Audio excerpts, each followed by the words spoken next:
India has 28 states, each with its own language, way of life, and a unique and distinct cuisine. I am from West Bengal, and Vidhi is from Gujarat.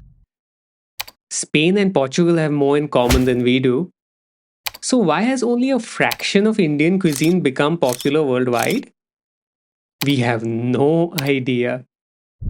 In this video, we'll introduce you to food and flavors that are local to West Bengal.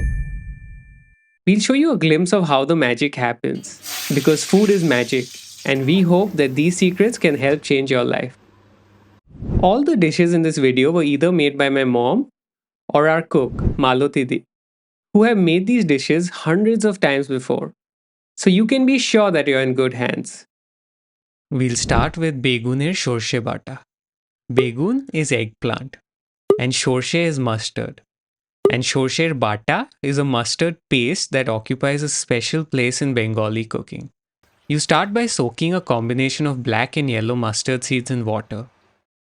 Then strain out the liquid and put it into the blender, where we'll make the puree.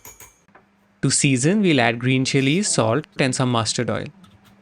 Start without water and keep adding water to adjust the consistency. Until you end up with something like this. Not runny, but not perfectly smooth either. To prepare the begun, you slice it up into wedges and then fry it in mustard oil until it's golden brown. This frying technique gives the eggplant a melt in your mouth texture. And for the gravy, you get the mustard oil smoking hot, add some kalonji seeds and slit green chilies, saute till it's aromatic, and then add in the chopped tomatoes. Once the tomatoes start dissolving, you add some turmeric, ginger paste, and salt. Let it cook for a bit and then hit it with the mustard puree and sugar. And then add some water. Now it will cook on a medium flame to mellow out the harsh flavors. Once it's reduced in volume, you can add the eggplant back in so it can soak in all that flavor. So, how does the magic happen?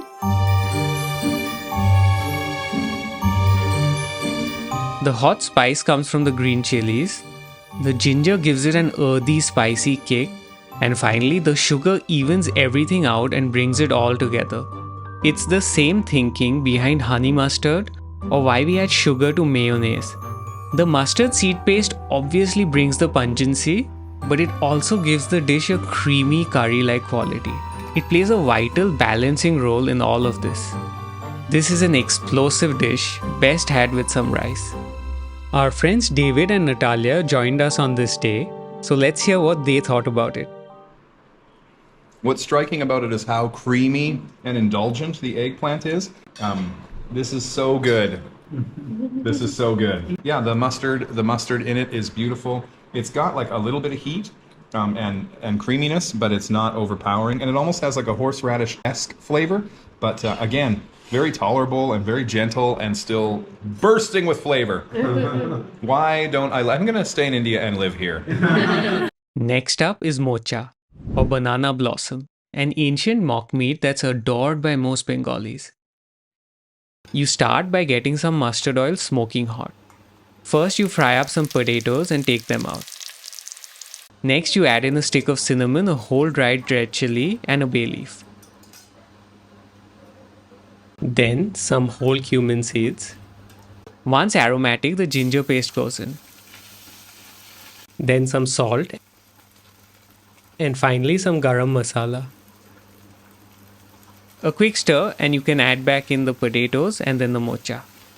There's this really great video on how to prepare mocha, so there's a link in the description below.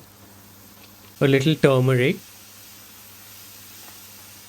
And finally, some grated coconut. The coconut adds a savory toasted flavor that's incredible and brings all of the different flavors together. Taste and finish with some salt and sugar. And I know this does not look as good as some other dishes, but this guy really packs a punch.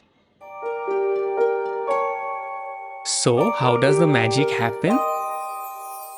The sweet notes from the cinnamon and coconut, balanced with the earthy ginger and cumin, the stringy texture of the mocha, the nutty savory coconut binding, and the comforting fried potatoes. You can't go wrong. If I think about it, this might be one of the most unique meat and potato dishes around. It's comfort food but elevated because of the ingredients and spice combinations. Recently, we had this banana blossom inspired taco in Bali, and it was delicious. Very often, the newest looking thing isn't really new, and it has been around forever. This taco at a hipster cafe in Bali used the same ingredient as this age old dish from West Bengal. So far, we have shown you a couple of superstar recipes. So it's time for some comfort food. And khichuri is just that. It's a rice and lentil porridge that we crave when it's a gloomy day or we are feeling under the weather. We'll start by toasting half a cup of moong dal. We'll then soak the moong dal with half a cup of masoor dal for 15 minutes. We'll also clean and soak 1 cup of rice. So it's a simple ratio, 1 cup of rice and 1 cup of dal, but we split up the dal into half a cup of toasted moong and half a cup of masoor. While it's soaking, we'll fry some potatoes and cauliflower in mustard oil and remove it when it's golden brown. We'll then add a bay leaf to the hot oil along with a cinnamon stick and some whole cumin seeds. Then in goes the ginger paste. We'll then take a step back with the camera because Bengali home cooks are fearless, but we aren't. Next go the tomatoes and the green chilies. Keep stirring till the tomatoes break down. Season with some salt. Once the oil separates from the mixture and the smell of raw ginger is gone, you can add in the soaked mixture of rice and dal.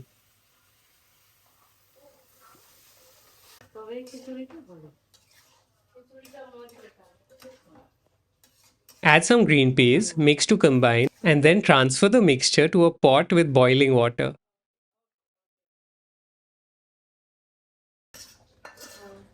Time will do its thing and we'll end up with this lovely velvety khichuri,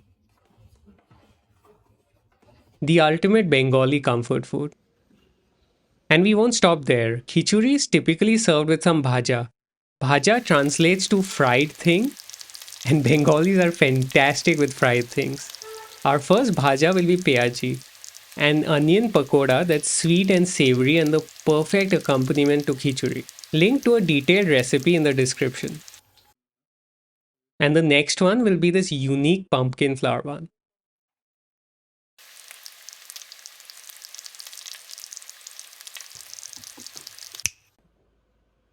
My mom also made some beguner bhaja because why not? So, how does the magic happen? The idea of a rice porridge is ancient and maybe the comforting feeling comes from there. We recently had a congee at a Japanese restaurant and it felt oddly familiar. And the bhajas on the side, so damn delicious. And it's actually because Bengalis are not allowed to have a completely healthy meal. It's the rules, man. We're just not allowed to do it. I'm a Gujarati and I still remember the first time I tried Beguner Shorshe Bata at Ritik's place. I was shocked. After 25 years of living in India, I had never had anything like it. I didn't even know you could make a gravy out of mustard seeds. I had only ever used them to add tadka to dishes. I also had no idea that banana flour and pumpkin flour were edible and could be used for cooking. Shorshe Bata is now one of my most favorite gravies. I find it so unique compared to the normal tomato onion gravies we usually make. I also love its distinctive, strong, pungent flavor and the creaminess it adds to the whole dish. Like the begun, you can also cook bhindi or gobi in it. Indian cuisine is so vast that even most Indians get to try only a small percentage of it. In that sense, I feel very lucky to now have tried so much of Bengali cuisine, and I hope you like it as much as I do. We plan to make a couple of these videos every month. So if you're interested, please hit the subscribe button.